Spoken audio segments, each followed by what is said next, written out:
Brother Lawrence sits at his desk with his quill pen held tightly between his fingers.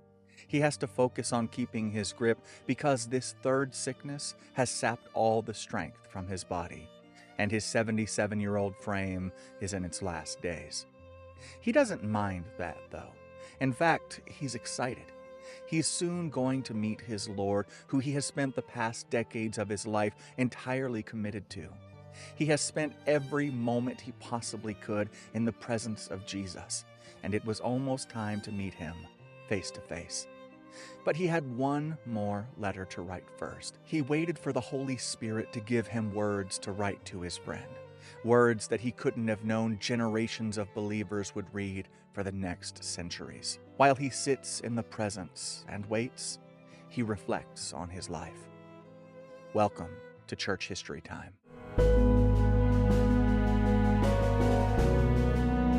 Europe did not slide into the 17th century gently. It limped. For 30 years, from 1618 to 1648, much of the continent burned as the Protestants and Catholics fought each other for control. The Protestants fought for freedom, the Catholics fought to maintain the control they had held for centuries.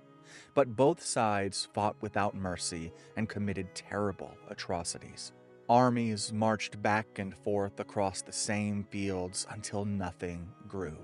Villages emptied, churches collapsed, hunger stalked the soldiers, and disease followed hunger like the Grim Reaper. In some regions of the German states, historians estimate that up to 1/3 of the population died.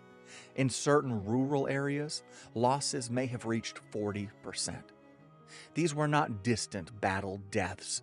They were neighbors, families, children. The war came to be known as the 30 Years' War, but its damage lasted far longer than its name suggests. Catholic France emerged from the conflict technically victorious with a shaky treaty with the Protestants, but they were spiritually exhausted. Though much of the worst fighting took place east of its borders, France paid in taxes, conscription, and instability. Farms struggled. Trade slowed. Plague returned in cycles. The poor carried the cost, while political and religious elites argued over doctrine and power. Faith did not disappear during this time, but trust did. Churches were still standing, but many people no longer believed either the Catholics or Protestants could or would protect them. Many didn't even believe that they cared about them at all. Sermons sounded empty and hollow to those who had buried children. Formal prayers felt thin when daily survival demanded every ounce of strength. People wanted something simpler, something real and tangible, something that worked in kitchens and fields, not just in pompous sanctuaries. This is the soil in which quiet faith took root, and those roots went deep. There were no revival meetings in those days, very few public miracles, and those were scattered like pinches of salt. But ordinary people learned how to pray while working, suffering, and waiting. But there was some good that came out of all of this. The Children's Prayer Revival of 1707, which I covered in another video on this channel, that was born directly out of the long shadow of the 30 Years' War. Decades after the treaties were signed and the cannons fell silent, Europe was still full of spiritual orphans. Children gathered to pray not because someone organized them, but because the Holy Spirit called them seemingly out of nowhere on a morning like any other, and started one of the most amazing, debated, difficult to explain revivals in the history of our world. And Brother Lawrence belongs to that same story. He lived earlier, before the children gathered in prayer, but he lived in the same broken world that made such a revival possible. His faith was not shaped in seminar halls or royal courts. It was shaped by war, labor, and disappointment with the church of that day, largely living an outward faith with nothing on the inside, what the Bible calls whitewashed tombs. They were everywhere in those days. Ministers and priests full of pomp and a cockiness Jesus never possessed, and yet they declared themselves favored and blessed by him. Brother Lawrence disagreed. It's important to know this because without the context, Brother Lawrence sounds almost too gentle, too quiet, too humble to even be real. This monk who talked about loving God while washing dishes, a man who claimed you could pray while stirring soup, a believer who insisted God was as present in the noise as in the dead silence. That kind of faith does not grow in comfort. It grows when grand answers collapse. 17th century Europe was full of religious language and short on peace. Catholic and Protestant leaders had both claimed God's favor during the war, and both had overseen horrible devastation. For many people, the question was not which doctrine was correct, but where was God in all of this brutal chaos? Monasteries, often imagined today as these places of escape, they were not immune to this pressure. They housed the poor. They fed the hungry. They absorbed refugees. They had to be the hands and feet of Jesus. Monks did not live above the world. They lived inside its wounds. Kitchens ran constantly. Supplies ran thin constantly. And the labor was relentless. And it was into that world that a former soldier named Nicholas Herman would step. He didn't arrive with any big solutions. He didn't arrive with any supernatural visions. He arrived with a body shaped by war and a mind exhausted of all the violence.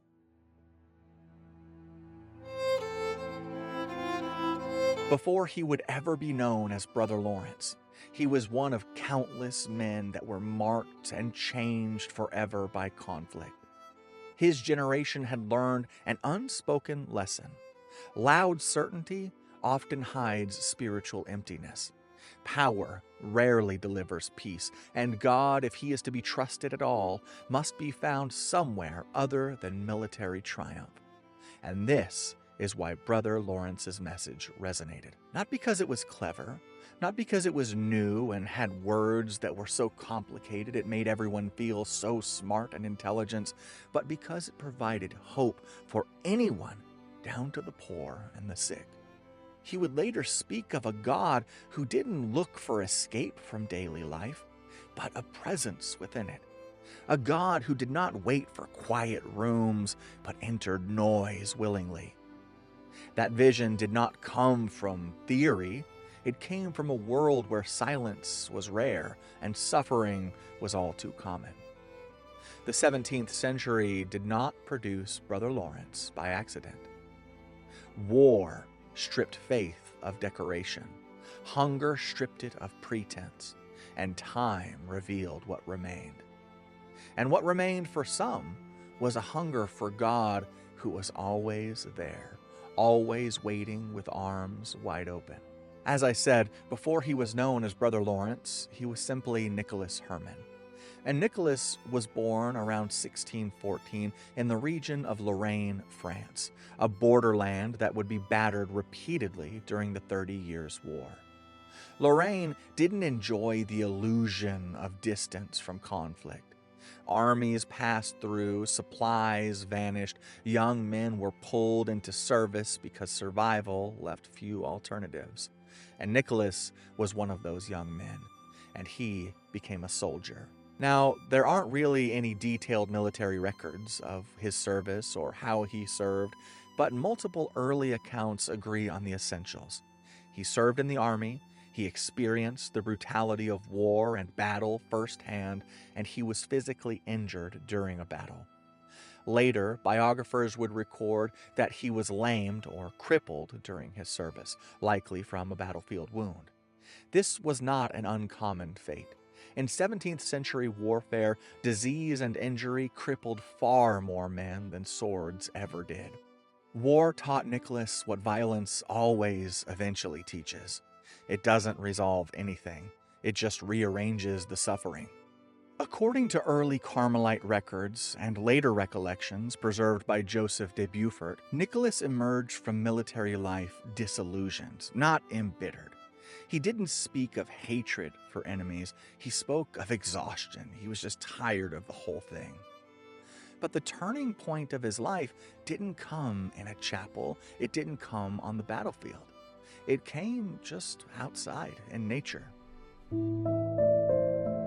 According to Brother Lawrence himself, the moment that marked the beginning of his conversion occurred when he was 18 years old, staring at a tree in winter. He later described seeing a barren tree, stripped of leaves, standing lifeless against the cold sky. And yet he realized, while looking at this, with a sudden clarity, that in time, this tree would be full of leaves again. Something about that realization struck him deeply, profoundly. As Brother Lawrence later explained in his own words, preserved in the practice of the presence of God, this simple observation taught him something he couldn't shake. God governs life patiently and faithfully, even when nothing appears to be happening. He didn't claim to have a vision or hear a voice from heaven. What he had was what we would call a revelation, or what he may have called an illumination. According to Brother Lawrence, that moment gave him a high view of God that never left him.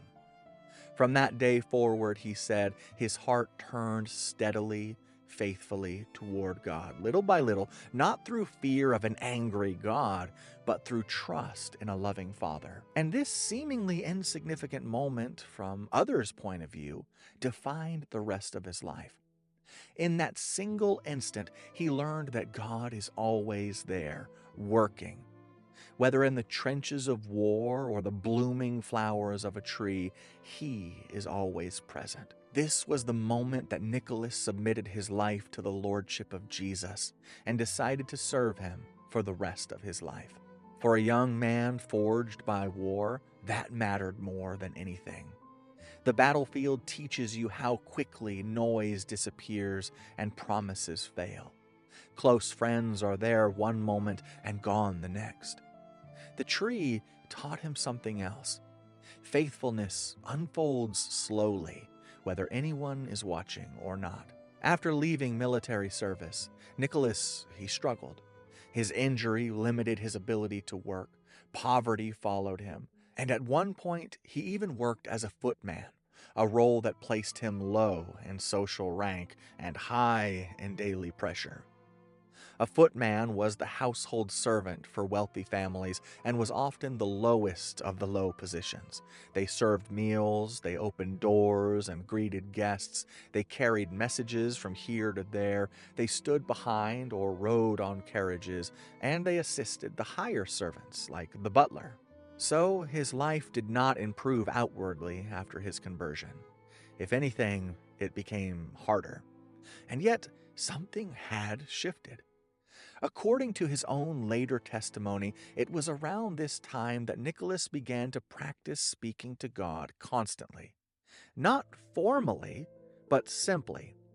He did not yet have the language for what this meant. That would come later.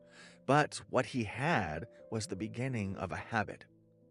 God was no longer reserved just for emergencies. This quiet faith set him apart in a world that expected religion to be loud. 17th century Europe was full of public shows of spirituality. It was like living in the time of the Pharisees again, where the priests and supposedly righteous people would make sure everyone saw just how righteous and spiritual they were. There were pompous processions, there were arguments, declarations, all in public, all seeking attention. But Nicholas's faith was internal and steady. He was not seeking the attention of others.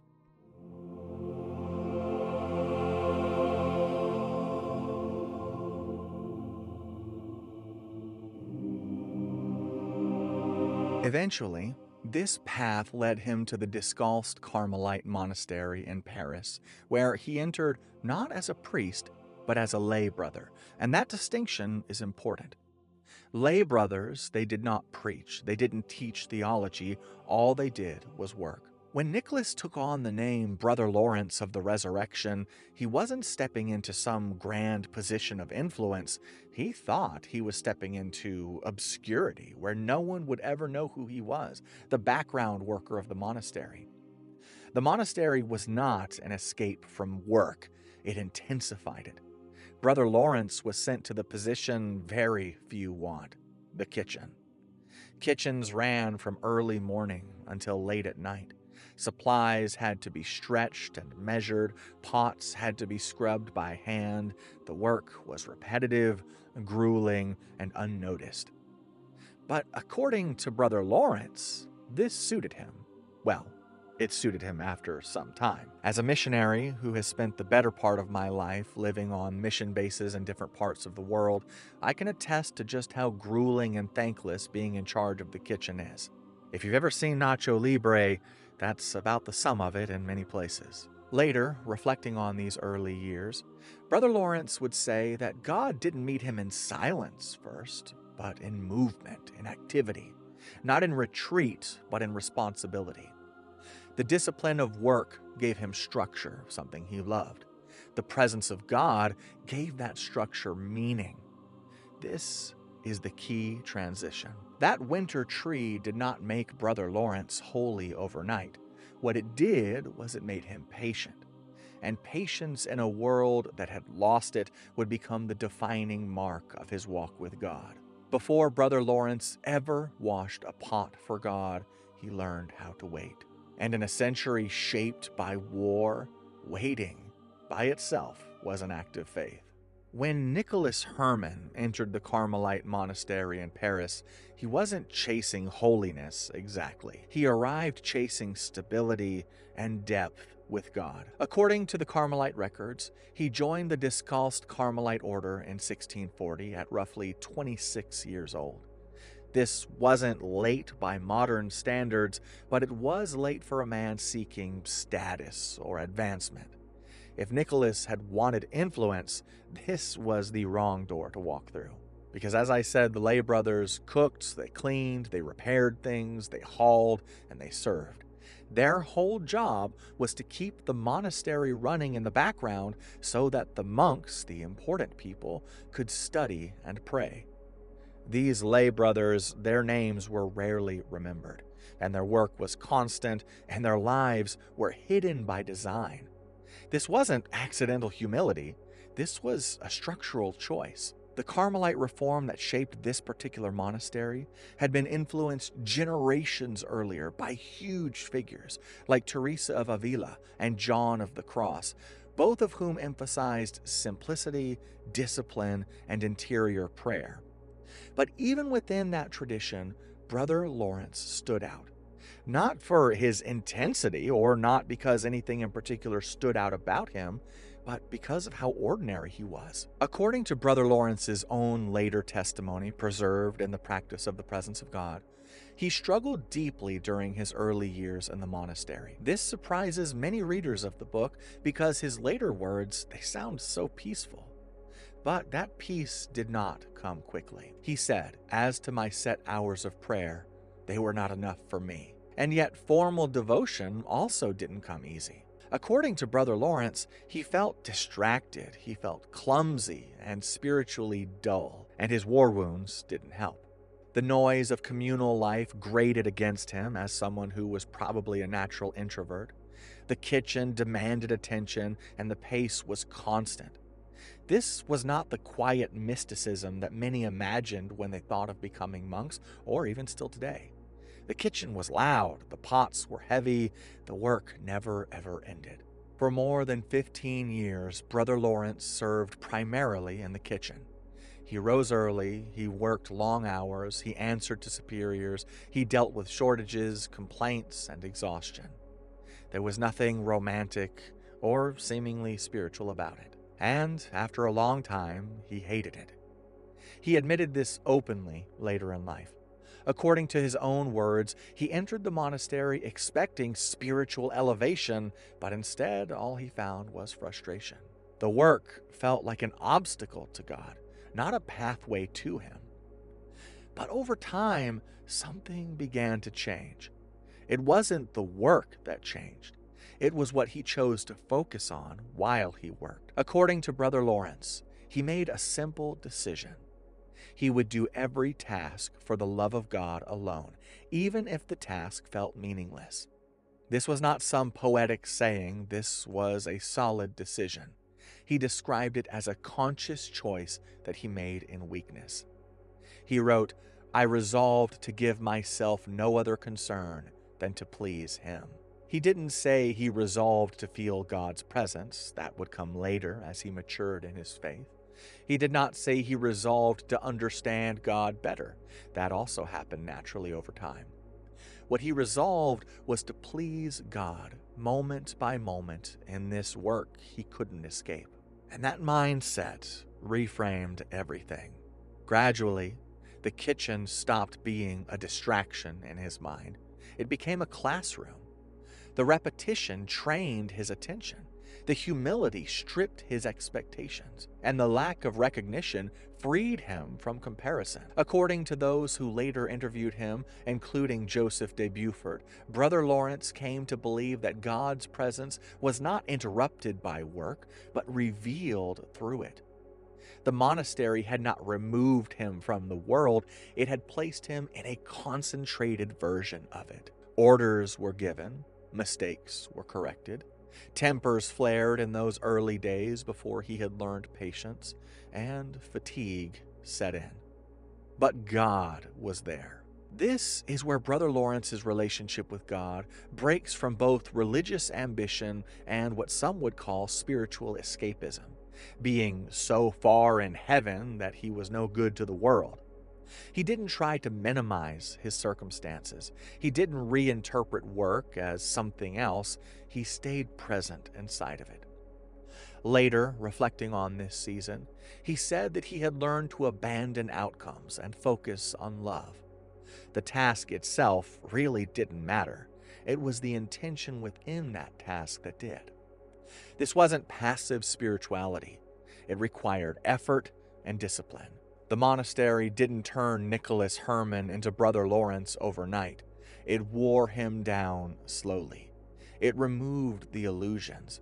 It forced him to stop waiting for the ideal conditions, something many of us can understand.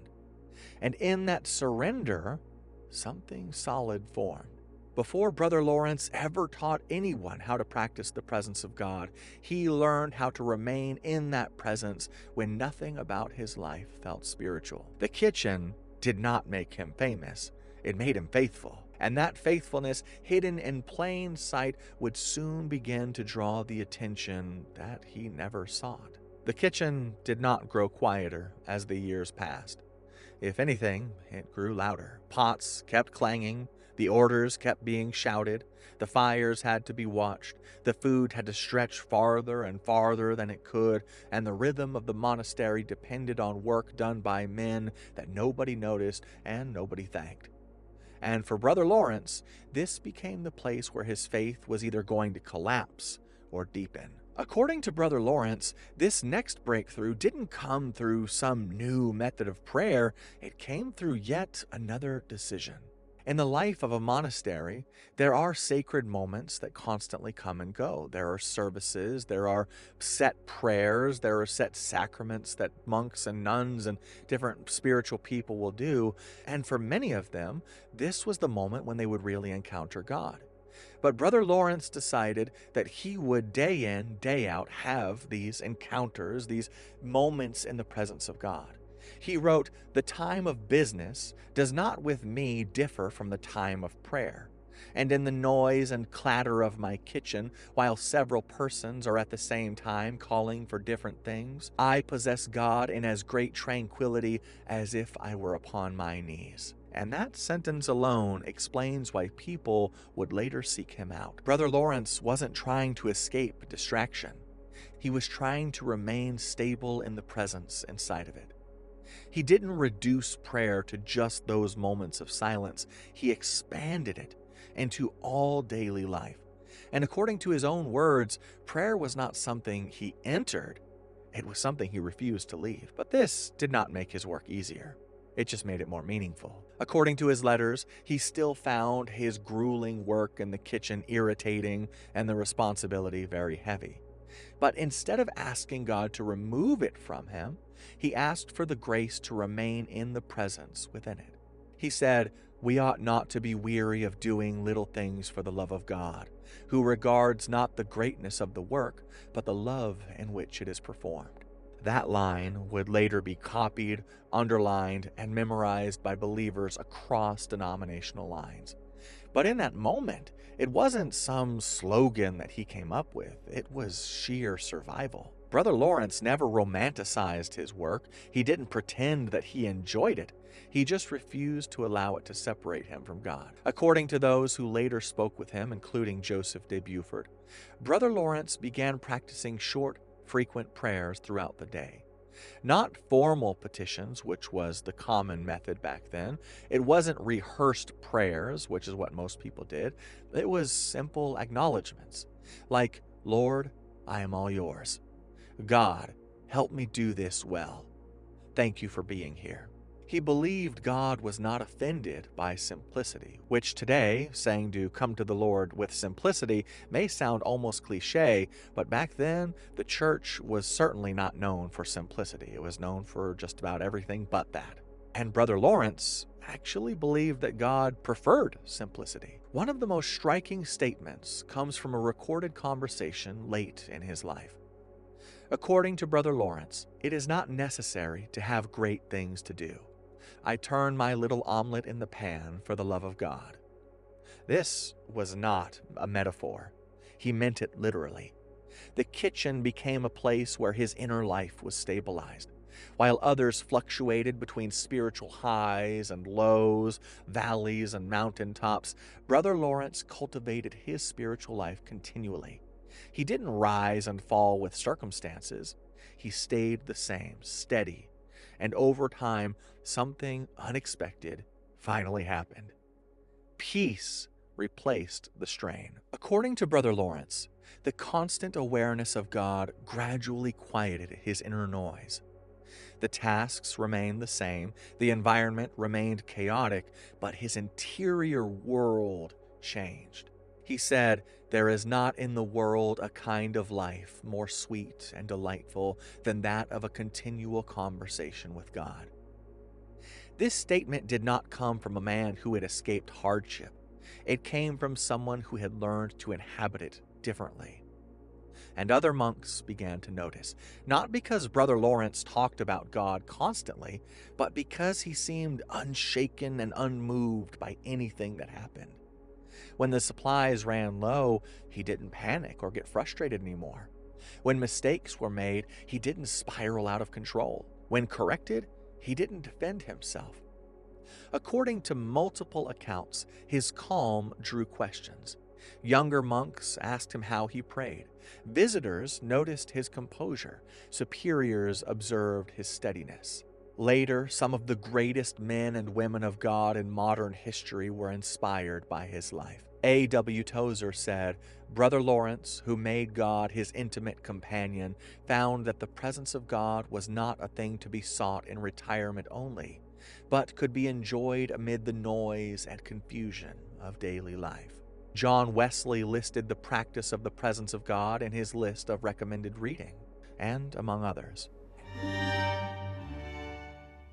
And on that note, I'd just like to say that if you'd like to go deeper yourself, I wrote a 14-day devotional PDF based on quotes from the book, The Practice of the Presence of God. You can see day 1 right here. And within that same PDF is the whole book of The Practice of the Presence of God as well. So you get both of them when you buy it, and you also support the channel. You can find the link to that in the description. Thank you. Brother Lawrence never set out to teach or be seen publicly. He was discovered, and what he taught when he was pressed into it was never anything complicated. According to Brother Lawrence, the whole secret was one thing: love.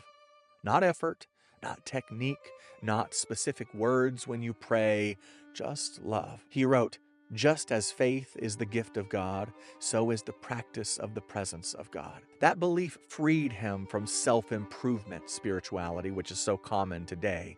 He didn't chase perfection. He practiced availability to the Lord. The kitchen didn't become holy because of candles or chants, not that those things can make anything holy. It became holy because Brother Lawrence refused to leave God outside of that kitchen. It was a sort of quiet revolution. It wasn't about sermons or signs. It was a man who believed God could be loved in the middle of unfinished work. And in a century that was still trembling from war, that belief spread quietly, one conversation at a time. By the time people started seeking him out, Brother Lawrence wasn't trying to explain some system to anybody. He was just telling them how he lived. He was just describing a life. The phrase that was used as the title of his book later didn't begin as some concept. It emerged from living life and experience. According to Brother Lawrence, what others called prayers, he experienced as attention. It was a steady, loving awareness of God that didn't turn on and off. As his words were later collected in the practice of the presence of God, he explained the heart of it very plainly. The most holy and necessary practice in our spiritual life is the presence of God. He didn't mean occasional awareness. He meant habitual presence, walking with God like Enoch walked with God. According to Brother Lawrence, this practice wasn't reserved for gifted believers or special secluded mystics. It was available to anyone willing to redirect their attention repeatedly throughout the day. He wrote, "We must establish ourselves in a sense of God's presence by continually conversing with Him." That word, conversing, is important. He didn't describe prayer as a monologue. It wasn't him incessantly asking God for things. He didn't describe it as some grand performance. He wasn't trying to impress anyone with his fancy theological words. He described it as a relationship. Brother Lawrence rejected the idea that prayer required special language or posture. According to his own testimony, he often spoke to God in just a few words, sometimes with no words at all. He wrote, "Prayer is nothing else but a sense of the presence of God." This is something so simple and at the same time so profound that it's hard to explain in earthly words. God wasn't reduced. He was brought closer, made more intimate. One of the most striking aspects of Brother Lawrence's teachings is how little he emphasized effort. He didn't advocate striving to feel God's presence. He spoke of just returning to it. He wrote, "When we fail in our duty, we ought only to confess our faults to God and return to Him with confidence." There is no condemnation in that sentence. No drama, no shame cycle. Failure for Brother Lawrence was not an interruption of spiritual life. It was just part of it. He believed distraction was inevitable. We're humans. It's going to happen. The practice was not avoiding distraction, but recovering attention without self-punishment, which is something I spoke about in my video about how the Black Plague affected the church. The flagellant movement were people that would whip themselves and harm themselves physically because they believed that punishing themselves in that way would cause God to respond. Brother Lawrence knew that this was not true. And this is exactly why his words resonated so strongly with modern believers. Brother Lawrence didn't teach discipline first, although it was important. He taught love. According to his letters, he believed love was the engine that sustained awareness of God. Rules couldn't do it, guilt couldn't do it, only affection, holding attention to God for long-term, long times, that was the key. Love, he wrote, is the measure of all things. He returned to this theme repeatedly. God didn't want strained obedience. He wanted presence freely given. Brother Lawrence warned, "It is a great delusion to think that the time of prayer ought to be different from other times." This line quietly and effectively dismantled centuries of spiritual compartmentalization. Work was not the enemy of prayer. Distraction was not the enemy of God. Forgetfulness was the only real danger, and forgetfulness, he believed, could be healed gently. One of the most quoted passages written in his book captures this spirit clearly. We should not be discouraged by the thoughts of our imperfections. We must begin again every day. There's no finish line, no arrival point, just return. Brother Lawrence often spoke of prayer as an inward turning rather than an outward act. According to him, the soul didn't need to climb up to God because God was already there. We need only recognize Him, he wrote, and love Him. This is why he resisted spiritual ambition. He didn't seek visions. He didn't chase experiences. He distrusted anything that pulled attention away from steady faithfulness. In one recorded conversation, he explained that he preferred simple faith to extraordinary experiences, saying that God's presence was more easily found in fidelity than in ecstasy. Brother Lawrence was not anti-mystical. He was anti-distraction. He believed God desired to be known continuously, not occasionally. And according to his testimony, once he began practicing this awareness, peace followed naturally. He wrote, "I have found that there is nothing more delightful than to converse with God continually." That delight did not depend on circumstances. It didn't vanish with fatigue or pain. It was rooted in relationship, not feeling. For Brother Lawrence, the presence of God was not some spiritual exercise. It was home. Brother Lawrence never advertised himself. He didn't announce teachings. He didn't gather students together. He didn't write with any publication in mind. And yet people just kept coming. According to accounts preserved by Joseph de Beaufort, visitors to the Carmelite monastery in Paris began asking specifically for Brother Lawrence. They came from all over the area. They didn't seek him because of miracles or because of authority. They sought him because of one thing: the peace that was in the presence of God. And in this century that was marked by nothing but anxiety and horrors, peace was the one thing everyone wanted. Monks noticed it at first, especially the younger brothers. They would come and sit with him in the kitchen and just talk, sometimes just watching him work, and that peace would spread over them as they too learned how to practice the presence. And eventually, the word spread beyond the monastery. Soon, visiting the kitchen were lay people, clergy, devout Catholics struggling with how to pray. He answered a lot of private, personal questions, things that he would never answer professionally because technically he wasn't qualified to do so. And Brother Lawrence, in his normal fashion, answered very simply. According to his recorded conversations, he didn't offer schedules or techniques. All he did was explain the same thing over and over again. Stay in the presence of God, moment by moment. He said, "It is a great mistake to think that we advance by changing our works, but not our way of doing them." And this cut right through many people's expectations. And what makes Brother Lawrence remarkable, especially in those days, was how he intentionally avoided influence and recognition. He actually resisted it. He never wrote his own book. He wrote letters that he didn't want to be published. According to his own words, he feared spiritual pride more than obscurity. He believed attention was dangerous when it replaced love. He said, "I have often said that it is the business of a monk to die to himself. And really, that's the business of every Christian." And that included the desire to be known. Even when people asked him to write letters, he hesitated. And the letters that would later form the practice of the presence of God were written very reluctantly. According to his correspondence, he agreed only because obedience required it, and because others insisted the words were helpful. He never wanted fame.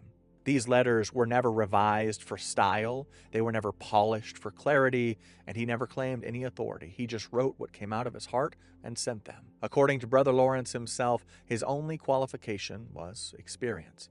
He didn't speak as a teacher above others because he couldn't. He was a fellow struggler who had found something steady. He wrote, "I speak to you as a poor sinner." And that humility wasn't cliche, it wasn't rhetorical. Those who met him consistently remarked on it, that it was real. He wasn't exaggerating his spiritual state. He openly admitted distractions, failures, and weakness. One of the most telling statements from this period comes from a letter in which he confessed that he still became distracted during prayer, to that day after all those years. According to Brother Lawrence, the difference wasn't absence of distraction, it was the speed of return. He wrote, "I do not trouble or disquiet myself when my thoughts wander. I gently bring them back." No drama, no crisis, just practicing and practicing. He said again, "Let us stop all of our thoughts of what we are and think only of what God is." He refused to build a following and refused to build a name for himself. He didn't benefit at all from the attention that he received, and he didn't monetize it, and he never expanded his role in the monastery. It wasn't until later in life, when his physical strength was declining, that he was finally moved from the kitchen to repairing sandals, and his posture did not change. According to his testimony, his job didn't really matter to him. What mattered was staying in the presence. He said, "I am content with only doing little things for the love of God." He gave quiet counsel, but his influence spread far and wide. And without intending it, Brother Lawrence became a reference point for ordinary holiness for the common man. Not because he stepped forward and made a name for himself, but because he stayed faithful to the little things that he was doing. And in doing so, he proved something radical for his time and ours, that a life does not need a platform to leave a mark. What it needs is faithfulness. And Brother Lawrence never chased anything else. As the years passed, his body began to fail. According to accounts recorded by those close to him, Brother Lawrence suffered from chronic physical pain, especially in his later years. The injuries from his time as a soldier never fully left him or healed. Age compounded them. Fatigue became constant. But according to Brother Lawrence, that suffering didn't remove God's presence, it just revealed it more. He wrote, "The trust we put in God honors Him greatly and draws down very great graces." And he said, "I am doing now what I shall do through all eternity, blessing God." And as his life drew to a close, he said, "I feel myself as if I were between God and eternity. And what do we fear when we know that God is with us?" As death approached, those around him noticed that he spoke less and listened more. According to de Beaufort, Brother Lawrence spent long periods in quiet awareness, occasionally offering short prayers aloud. Not petitions, but acknowledgments, what we would call declarations today. God is with me. I am content. When he finally fell ill enough to be confined to bed, there was no dramatic farewell, there was no final teaching, there was no public moment. He just faded further into the background. According to those present, his last words were simple expressions of trust. We zoom back out to Brother Lawrence at his desk by the light of a single flickering candle in 1691. His hand, quivering with his sickness, finally touches the tip of his quill pen to the parchment in front of him, and he writes his last words. God knows best what we need. All that he does is for our good. If we knew how much he loves us, we would always be ready to receive both the bitter and the sweet from his hand. It would make no difference. All that came from him would be pleasing. The worst afflictions only appear intolerable if we see them in the wrong light. When we see them as coming from the hand of God and know that it is our loving Father who humbles and distresses us, our sufferings lose their bitterness and can even become a source of consolation. Let all our efforts be to know God. The more one knows him, the greater one desires to know him. Knowledge is commonly the measure of love. The deeper and more extensive our knowledge, the greater is our love. If our love of God were great, we would love him equally in pain and pleasure. We only deceive ourselves by seeking or loving God for any favors which he has or may grant us. Such favors, no matter how great, can never bring us as near to God as can one simple act of faith. Let us seek him often by faith. He is within us. Seek him not elsewhere. And we are not rude and deserve blame if we leave him alone to busy ourselves with trifles which do not please him, and perhaps even offend him. These trifles may one day cost us dearly. Let us begin earnestly to be devoted to him. Let us cast everything else out of our hearts. He wants to possess the heart alone. Beg this favor of him.